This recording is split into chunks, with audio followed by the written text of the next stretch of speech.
और यारो अजमाला। अच्छा है ना, सुना बट ताजा जवानी के धन हरे भरल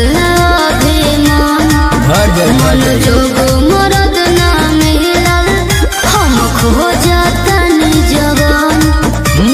नैहर में जवन भइल ना ससुरा में पूरा होई प्यार।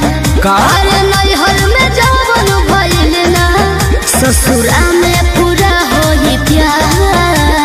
नैहर में रखलू 10 गो यार ससुरा में करबू कहबो भतार।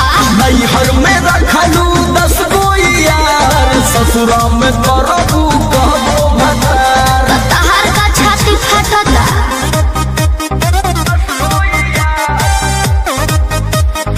Music by Arya Sharma.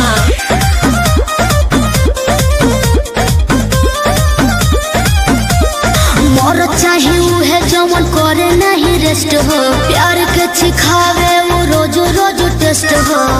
अरे भरपूर मेहनत करा। चुप रहा मारे में कितना ही नवलू तू खूटा शादी के बाद बोला चरबू का छूटा। उसमें न बाते ये दहिया कसे वाला चाहिए कवा। उसमें न बाते ये दहिया कसे वाला चाहिए कवा। नैहर में रखलू 10 गो यार ससुरा में करबू कहबो भतार। नैहर में रखलू 10 गो यार ससुरा में करबू कहबो भतार। तारा उसे मतलब कब